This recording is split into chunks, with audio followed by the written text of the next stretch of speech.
This is Charter Local Edition. My name is Brad Pomerance, and today we are joined by Fred Strong. He is the Mayor Pro Tem of Paso Robles, which is in San Luis Obispo County, where we are today. But he is also the Transportation Committee Policy Chair of the National Association of Regional Councils. Paso is so lucky to have you as a national leader on transportation issues. Talk to us about your work with the National Association of Regional Councils.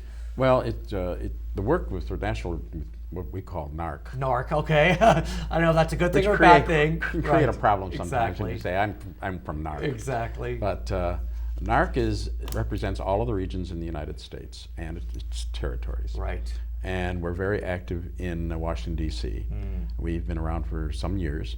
And our current CEO is the former Undersecretary of Transportation. Oh, wow. So she is extremely knowledgeable and helpful, and we do interact directly with the administration as well as with the entire Congress. I want to speak with you about California's transportation woes. Absolutely. We know in Congress they're fighting over the highway transportation funds, but let's talk about California.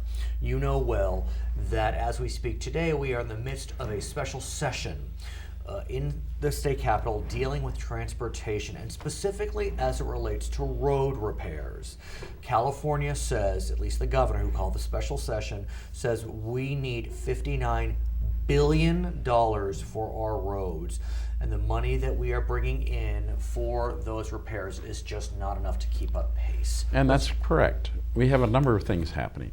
We have technological changes that are doing two things. It's reducing the amount of fuel people use in order to get places, and also in some cases it's no fuel at all if they have gone to the new hybrids or the electrics. And what that does is a lot of the dollars that are used for road repairs come in through the gas tax. That's correct. But like you described, if we have more fuel efficient vehicles, lower gas tax. An electric vehicle, no gas tax. Right. And yet they use the roads to the same extent.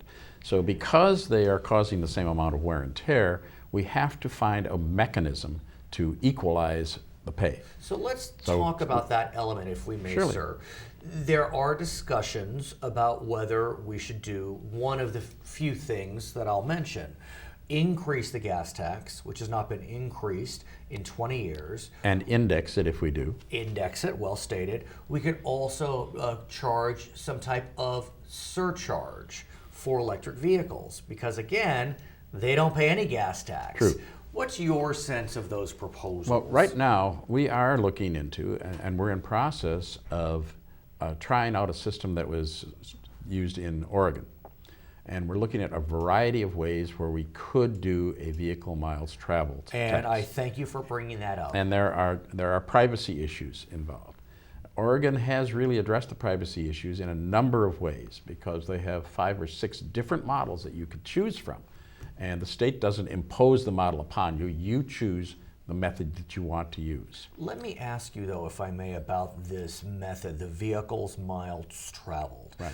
We'll put aside the privacy issue because, as you suggest, that can be resolved.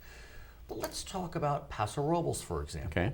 In Paso Robles, it is possible that you may need to drive 30, 45 minutes to get to work to come down to San Luis Obispo. True. You may need to drive another 45 minutes to get out to the ag field in which you work. Whereas if you live in a urban area, you're only driving 5 or 7 minutes. And so is it fair to charge people based upon their mileage when in the end, a lot of that is as a result of just where they happen to live, the job they happen to have, and the housing costs that happen to be in their area? Fairness is an interesting issue because there is no system that everybody will agree is fair, first of all. But if you're using the road, then you should be paying for the maintenance of that road. If you're not using the road, why should you pay for the maintenance of a road you don't use? Now, one of the things with one of the Oregon models is the thing you put in your car to track your mileage will turn off every time you leave a public road. So therefore, you're... Really? Yes. So It's that. What's a public road? I guess when Well, if you're going onto a ranch, a ranch, exactly. as soon as you enter the driveway, you leave the public road, it turns off. It I doesn't didn't know record the that. mileage. I did not know that. Okay? If you leave the state, Turns it off. will turn off and not record the mileage in another state. Okay. So, but that's only one of the number of mechanisms that they propose. But it is one that answers a lot of those questions. do But you- none of them will make everybody completely Of course. happy. Do you have a sense as to whether this model is gaining traction? This vehicles miles traveled model in I California? think right now everyone has a wait and see attitude. Mm-hmm. We have people who are actually testing some of these things here in California. Right. It's been done in Oregon, but you know how everybody likes to do their Right. own thing. Of course. So because we want to do our own thing, we've got people currently testing these different mechanisms.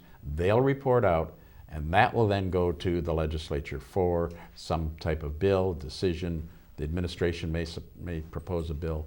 We're not sure exactly where it's going to go from here, but we need the information and we need that report. What about looking at tolls, be it traditional toll roads or congestion pricing, which allows certain lanes to be dedicated, and if you want to be in those lanes, presumably you will have less traffic. This is already being done in some areas. It is. For instance, up in the Bay Area on the 680, you Right. have a congestion type road that is priced. Same thing down in the Los Angeles area. Right, the between 110, between the 10. LA and San Diego, there are a number of roads down there. There is the possibility of private toll roads. If Right. somebody wants to actually build their own road and charge a toll if you want to use it instead of the public road. And we have in Orange County all private toll of these roads. options need to be on the table. All of these options need to be available for us to look at if we're going to really meet the needs of the people of this state. Now, when we talk about congestion pricing, though, we've heard the cliche, oh, these are Lexus lanes, because only certain folks can afford to get in those lanes. They're not that expensive. I'm sorry. Generally speaking, I've used them, and I can remember saving myself a good half an hour in Right. travel time between San Diego and LA, and it cost me, I think, $1.65. Is it your That's sense, not- though, that by having congestion pricing lanes, that it does take pressure off the other lanes? Because if they're all jammed, what's the point? Or if they're just traditional HOV lanes, for example. Well, and that's the other thing, too. The special lanes we have now for carpools are great, except if you are a traveling salesman, Right. or if, in my case, you're representing the public at a meeting. Right. You don't have a and choice. You can't you add can't another use that- person. you can't add another person unless you're with a staff person, and we do Right. that sometimes. Yeah, which is not bad. But so there are people who just can't use it. Unfortunately, there are a lot of people who can't use it, and that's cannot. Cannot, right. That's why we have the congestion. Many times, especially if I'm in the LA area or in the Bay Area, Right. I see those lanes being relatively open, Right. whereas It's the others true. are just jammed. It's true. So And I'm not sure how we're going to answer that. As- I don't have all the answers. as we conclude, well, you have a lot of them though, but as we conclude, is it your sense that we will come to some compromise on this question of how to increase funding for road repairs? I think we will. It's a matter of time, and unfortunately, that's one of the big things we don't have a lot of. Right, right. It is the most precious commodity we have, and our process is really almost antiquated compared to the progress being made technologically right now. His name is Fred Strong. He is the Mayor Pro Tem of Paso Robles, also a leader with the National Association of Regional Councils. My name is Brad Pomerance, and this is Charter Local Edition. Okay. Fantastic.